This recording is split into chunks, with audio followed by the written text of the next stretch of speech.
Ketika saudara percaya sama Tuhan, maka hal-hal yang membuat saudara ngeri terhadap keadaan dunia ini, saudara akan mampu lewati.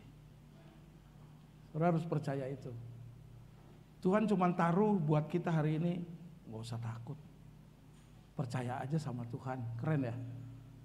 Kita punya orang-orang hebat, kita punya keluarga yang luar biasa. Tapi kata Tuhan bukan itu. Sekalipun mereka bisa tolong, tapi mereka ada batasnya. Kamu harus percaya Tuhan, percaya Roh Kudus. Hari ini saya mau katakan, kalau kita sudah percaya dan mempercayai hidup kita kepada Tuhan, kelar hidup kita saudara, selesai. Tuhan akan bekerja lebih dahsyat dalam hidup kita, amin. Iya, mari kita perhatikan sesuatu ke depan ini biar Roh Kudus jamah hati kita masing-masing. Dan saya mau kasih tahu buat saudara, saya nggak tahu hati saudara, tapi Roh Kudus yang saya lagi bicarakan ini dia tahu apa yang terjadi dalam hidup saudara. Setuju? Buka hati yang lebar buat dia, biar dia kerja, ya ubahkan hidup kita dan kita mengalami sesuatu yang baru. Mari kita buka, saya dikasih tema ini penghibur.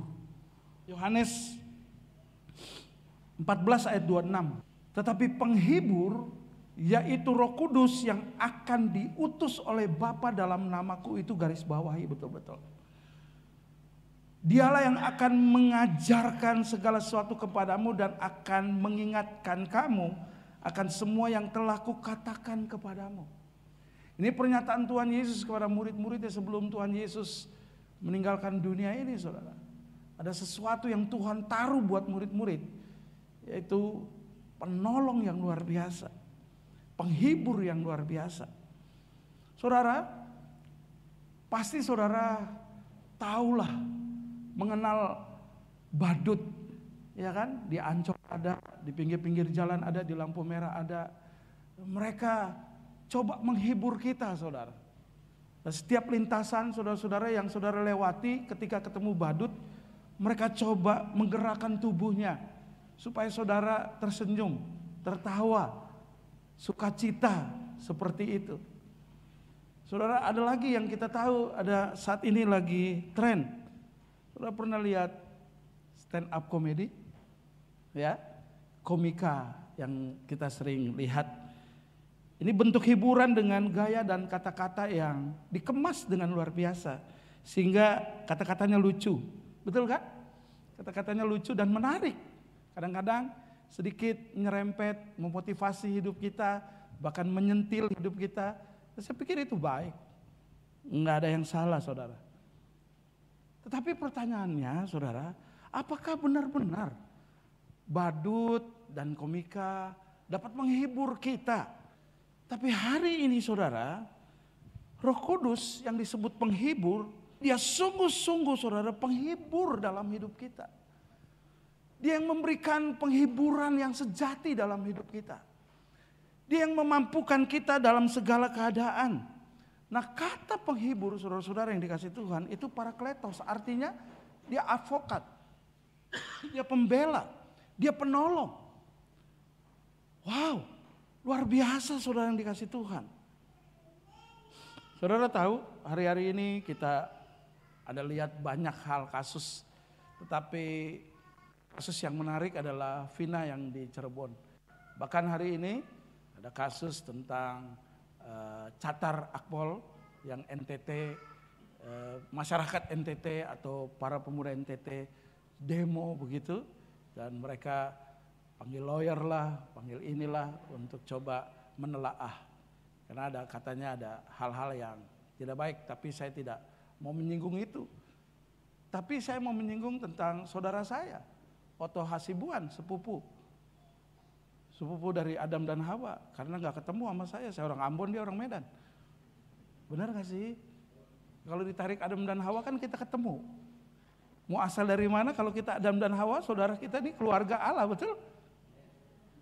Otto Hasibuan, saudara, sedang membela Vina. Keluarga Vina dan bersuka cita, ya kan, menolong mereka dalam keadaan seperti itu. Tapi saya mau kasih tahu, Pak Otto Hasibuan ada batasnya, betul? Tapi ada pribadi saudara-saudara yang menghibur kita, menolong kita sebagai warga kerajaan Allah, yaitu Roh Kudus. Yang tadi disebut Parakletos, dia yang membela kita, dia yang menolong kita dalam segala hal. Hanya saja saudara yang dikasih Tuhan, pengertian penolong ini atau pengertian yang membela kita ini bukan seperti pembantu di rumah saudara, bukan pengasuh anak yang saudara anggap rendah sekali Roh Kudus dalam hidup saudara. Saya mau kasih tahu buat saudara, Roh Kudus harus lebih dari kehidupan saudara. Dia harus mendapat penghormatan dalam hidup kita. Kita agungkan dia dalam hidup kita. Dia bukan pembantu saudara. Dia pribadi Allah. Dia harus dihormati dalam hidup kita. Dia mendapat tempat dalam pikiran kita, di hati kita, di hidup kita. Bukan kita suruh-suruh dia saudara, tapi kita hormati dia hari ini.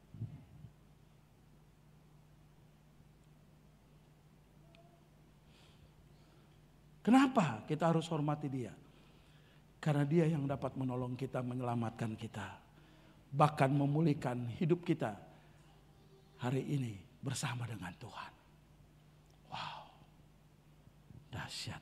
Mengapa Roh Kudus menghibur kita, menolong kita, membela kita? Pasal 14 ayat 15 sampai 17. Jikalau kamu mengasihi aku, kamu akan menuruti segala perintahku. Terus next. Aku akan minta kepada Bapa dan ia akan memberikan kepadamu apa? Seorang penolong yang lain. Supaya ia, garis bawahi ini, menyertai kamu selama-lamanya. Ayat 17. Yaitu roh kebenaran. Yang menolong kita itu roh kebenaran. Yang menghibur kita itu roh kebenaran. Dunia tidak dapat menerima dia karena dunia bukan kebenaran. Sebab dunia tidak melihat dia dan tidak mengenal dia. Tapi kamu mengenal dia sebab ia menyertai kamu dan diam di dalam kamu. Wow. Kenapa Roh Kudus menghibur kita? Karena kita seringkali saudara-saudara menampilkan kelemahan kita. Bukan menampilkan Tuhan yang kuat dalam hidup kita. Padahal Roh Kudus bilang dia menyertai kita. Tapi hari ini orang Kristen banyak yang khawatir, ngeri, takut dengan keadaan saat ini. Orang dicekoki dengan keadaan saat ini dari luar. Sehingga kita nggak tahu mau berbuat apa. Saya mau kasih tahu, Roh Kudus menyertai kita. Namanya Parakletos. Saudara dengar Parakletos, para artinya di samping. Kaleo, tukal dipanggil. Saudara panggil Roh Kudus, dia sertai saudara setiap hari. Bagaimana caranya memanggil Roh Kudus? Menyembah kayak tadi. Bagaimana caranya? Berdoa, panggil dia. Dia akan menyertai hidup saudara. Nah, hari ini kita tampilkan segala sesuatu kelemahan kita, bukan kekuatan Roh Kudus dalam hidup kita. Buka hati. Percaya aja sama Roh Kudus, kalau dia sertai terus selama-lamanya. Panggil dia. Undang dia hari ini masuk dalam hidupmu, dalam hatimu, dalam pikiranmu. 19 8. Anak kedua saya lahir, namanya Misael Karel Atarwaman. Waktu dia mau lahir, saudara-saudara yang dikasih Tuhan, kami baru merintis pekerjaan Tuhan di Bekasi, tepatnya di belakang Sumarekon, Perumahan Duta Harapan. Saudara dengar baik. Tiba-tiba istri saya mau melahirkan, dilarikan ke RSPAD. Saya sedang seperti ini dalam pelayanan. WhatsApp masuk, Mbak diberitahu dari gereja yang ngundang saya waktu itu di Kelapa Gading bahwa istri sedang dibawa ke rumah sakit RSPAD. 98. Saudara-saudara, saat itu krisis. Krisis beneran saudara, Krismon, betul kan? 98. Dan pada saat itu saudara, saya masih ingat yang tangani istri saya namanya Dr. Enjun. Saudaranya Dr. Boyke. Saudara tahulah Dr. Boyke, terkenal sekali dia. Ya kan? Tiba-tiba pada saat itu saudara, dengar baik. Dr. Enjun ada acara keluarga ke Bandung, digantikan sama Dr. Harry. Lihat itu. Roh Kudus menyertai kita. Waktu saya duduk, nggak tahu mau berbuat apa.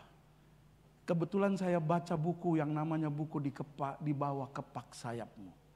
Saya lagi baca buku tentang doa. Terlintaslah Dr. Heri ini. Terlintas lewat gitu, bawa map. Saudara, bawa map. Saya bilang, saya pernah kenal orang ini. Terus Tuhan bilang begini dalam kesannya, tegur dia. Saya bilang, Heri. Saya bilang gitu, Heri. Dia lagi jalan, dia nengok saya, dia bilang, wait, Melki. Pelukan kita di situ. Dia bilang gini, Mel, kerja apa kamu sekarang? Aku hamba Tuhan. Apa itu? Pendeta Her. Wow, luar biasa kamu Mel. Wow. Saya tanya dia, kamu buat apa di sini Her? Loh aku dokter kandungan. Oh, dokter kandungan. Kamu ngapain di sini? Istriku Yemima melahirkan. Tahu? Dia bilang gini, masih pegang mat.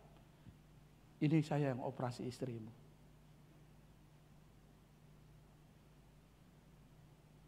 Nangis. Enggak ada duit. Saya yang operasi. Come on, ikut saya. Kamu punya duit enggak? Ada sih, tapi enggak banyak. Suster, tolong RSPAD. Lihat datanya Ibu Yemima. Dia coret-coret, dia coret-coret, dia coret-coret. Kamu bayar. Kayaknya angka sekian bisa. Saya lihat bisa. Saya bayar. Lihat, Roh Kudus sertai setiap orang yang percaya. Jangan kamu tampilkan ketakutanmu di hadapan dunia ini. Tapi tampilkan Tuhanmu yang besar dalam hidupmu. Hari itu saya bawa pulang istri saya dengan penuh sukacita. Krismon saudara. Melahirkan. Operasi lagi, sesar. Berapa duit yang saya harus bayar. Tapi kalau Roh Kudus mau melakukan terobosan, dia pasti dapat menolong dalam keadaan apapun. Hari ini saya nggak tahu persoalan apa yang saudara hadapi.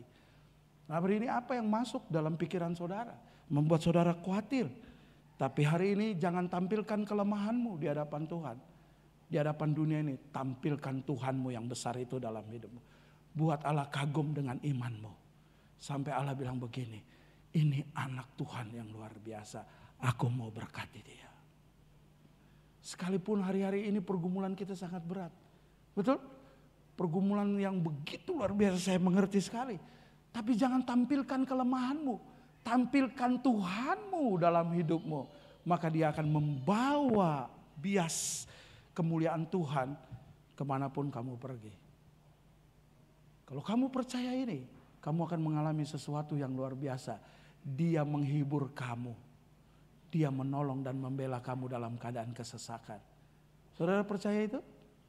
Amin. Banyak kesaksian saudara yang Tuhan berikan buat kita. Tapi kalau saudara tahu bahwa kalau saudara buka hati aja Roh Kudus kerja. Selesai. Panggil dia. Sebut nama dia. Emang zamannya Roh Kudus, pribadi yang luar biasa.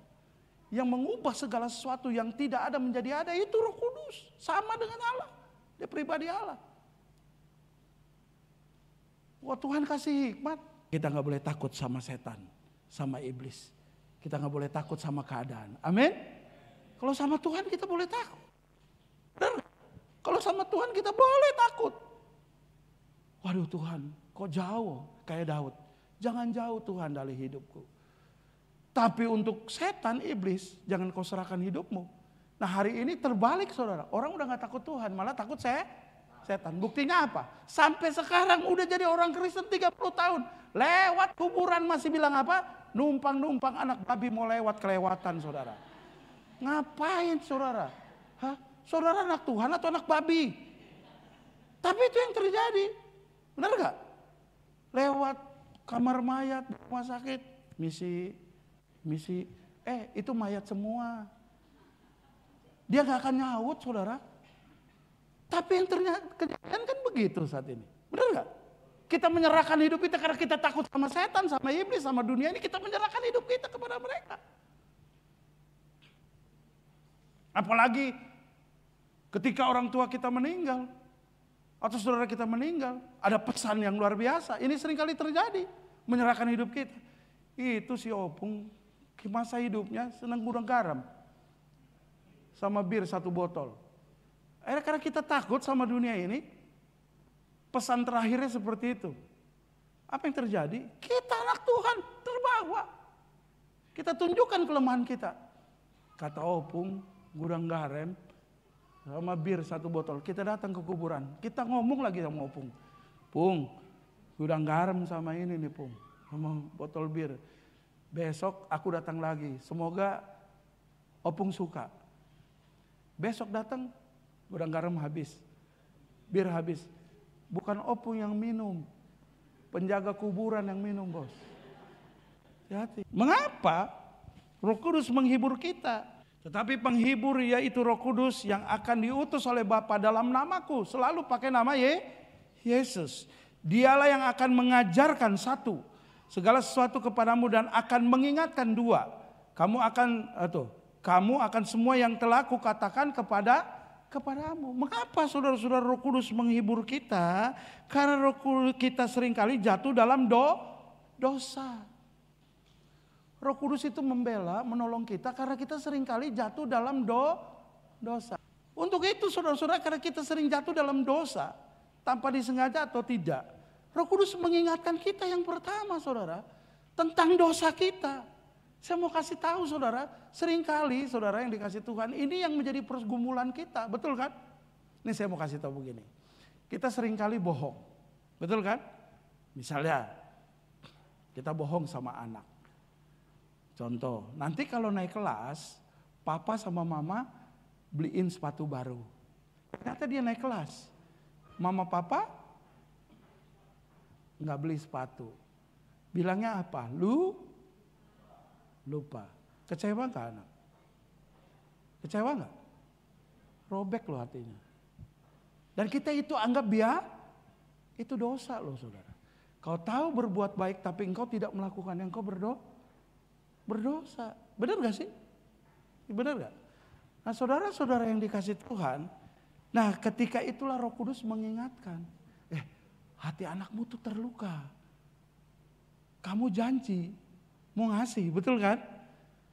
Diingatkan. Iya, wow.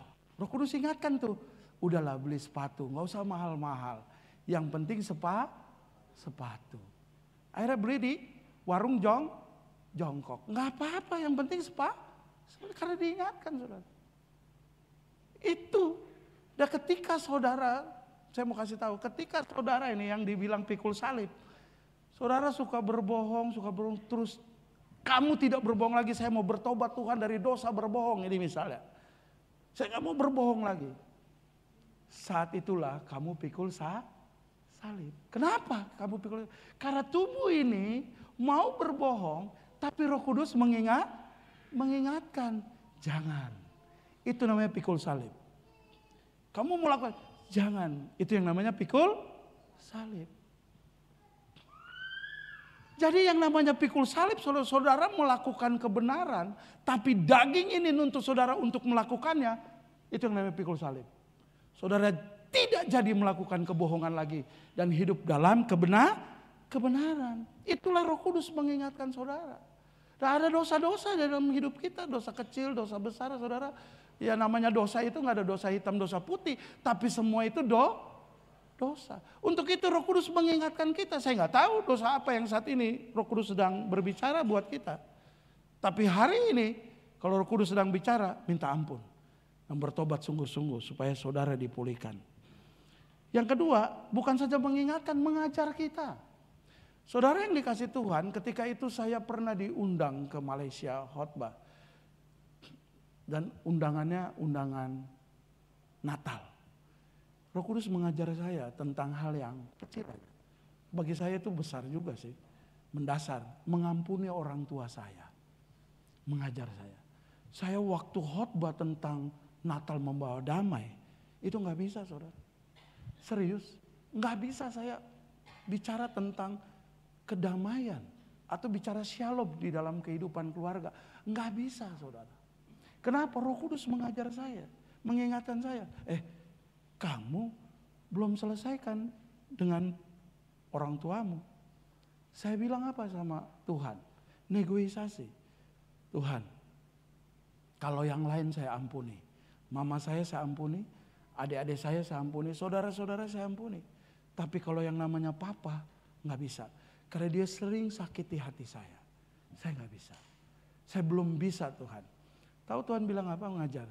Kalau kamu bisa lakukan itu hari ini, kamu mengalami kemerdekaan. Pulang. Nggak bisa saya khotbah seperti ini, saudara. Pulang dari Malaysia, ketemu papa saya. Udah umur ya cukup tua, 70-an waktu itu. Sekarang udah tua sekali. Saya ngadep dia, saya bilang, Papa, ya mohon maaf hari ini berkati saya, doakan saya. Kenapa? Karena dari kecil, saya punya rencana untuk menghabisi papi. Dia kaget. Dia bilang apa? Anak kurang ajar, anak nggak tahu diri, udah dikasih sekolah, udah dikasih makan, dibesarkan mau bunuh orang tua. Justru itu saya mengakui, Roh Kudus mengajar, merendahkan hati diri saya. Apa yang terjadi? Dia peluk saya peluk orang tua saya lagi. Dia berkati saya. Sampai saat ini hubungan saya dengan papa saya terus menjadi terbaik, diberkati. Wow. Kenapa? Roh Kudus yang mengajar, terus rendah hati. Saya pernah belajar nyanyi di Jeronimo yang tadi saya cerita. Saya 4 tahun jadi singer. Jadi singer saudara. Sekolah teologia di SAB Batu Malang. Jadi singer 4 tahun. Yang song leader encim-encim. Yang kalau nyanyi notnya sering ke atas, sering ke bawah. Saya mulai mempraktekkan kalau saya bisa nyanyi. Ku buka hati untuk Roh-Mu Tuhan. Jelek gak sih? Ku buka hati menyembah-Mu Yesus. Jamahlah kami, penuhi kami. Jelek gak sih? Tapi 4 tahun ngadepin enci-enci. Yang kalau nyanyi fales. Sampai saya ngomong sama istri saya, Roh Kudus mengajar saya. Ini bisa dosa saudara kalau kita meninggikan di. Saya bilang, Mim, kayaknya gue gak cocok di persekutuan doa ini. Gue harus keluar. Kenapa Pi? Karena encim itu terus yang nyanyi. Kita yang bagus-bagus di belakang. Ngapain dia nyanyi? Jemaat juga sakit kuping saya bilang. Tahu, istri saya bilang, kamu berdosa di hadapan Tuhan. Kalau dia yang dipakai Tuhan, kamu jangan pernah menjadi batu sandungan. Kedua, kamu jangan mengangkat diri kamu berdosa. Tuhan yang mengangkat diri kamu. Apa yang terjadi saudara? Satu ketika pengkhotbah kaliber besar yang namanya Pendeta Yakub Nahuai telat datang. Panitia, pengurus persekutuan doa, kebingungan nyari pendeta, pembicara. Dan pengurus di belakang bilang, itu kan Pak Melki kan dia lagi sekolah tuh, lulusan di BJ Batu Malang. Kenapa enggak dia aja tuh? Saya singer saudara. Puji Tuhan, tiba-tiba kayak di belakang gitu pengurus bilang, Pak turun Pak. Saya turun. Tahu ngomong apa? Pak, Bapak khotbah ya. Oh saya kok? Iya. Karena Pak Yakob telat. Oh gitu, telat. Terus iya kayaknya kemungkinan gak datang, macet. Dari airport langsung ke Kelapa Gading gak mungkin ya Pak. Oh gitu. Puji Tuhan, bangga saya disuruh khotbah. Saya udah punya catatan khotbah di luar kepala saudara. Semuanya udah keren. Saya khotbah. Yang pertama, yang kedua, Om Yakob datang.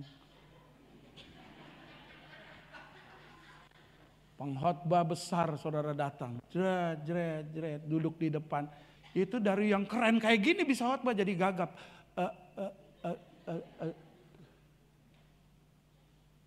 Akhirnya saya gak habis akal. Yang ketiga biar Pak Yakob yang menjelaskan. Pak Yakob naik, saudara. Pak Yakob naik. Waktu dia naik dia bilang apa? Saudara-saudara yang dikasih Tuhan, mohon maaf saya agak telat karena memang pesawat delay. Hari ini yang ketiga, ini saya begitu. Saudara-saudara yang ketiga, tetap pemuda ini yang melanjutkan. Matang saya, saudara. Matang, saya pikir beliau mau lanjutkan. Ternyata saya lagi. Di situ saya mengerti Roh Kudus mengajar untuk kita belajar rendah hati. Supaya jangan sombong di hadapan Tuhan. Tampilkanlah Allah dalam hidupmu. Kalau engkau diproses jadi pengerja, satu kali waktu engkau akan diangkat oleh Tuhan. Jangan engkau yang mengangkat dirimu. Sekarang saya bisa berkhotbah di hadapan saudara.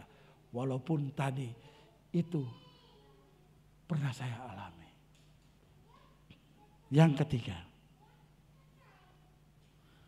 Yohanes 16 ayat 13. Tetapi apabila ia datang, yaitu Roh kebenaran, ia akan memimpin kamu ke dalam seluruh kebenaran.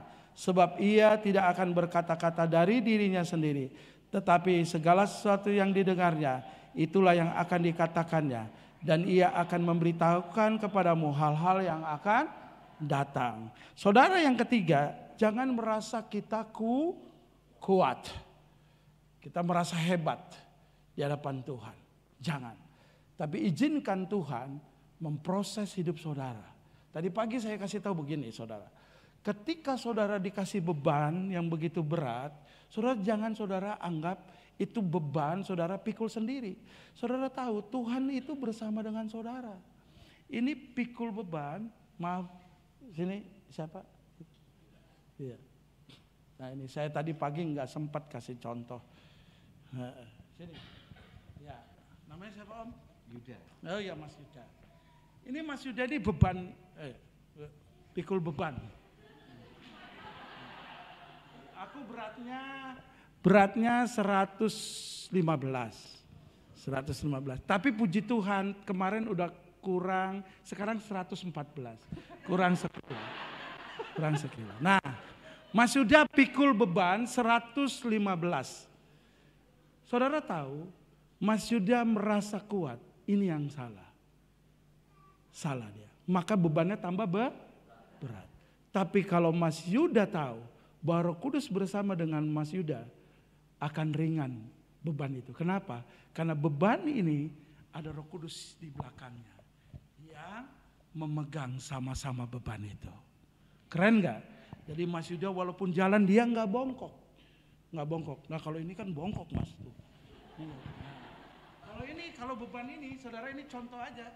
Ini ada Roh Kudus di belakang Mas Yuda, walaupun ini beban, Mas Yuda tetap bisa berdiri karena beban itu sama-sama dengan Tuhan dipikul.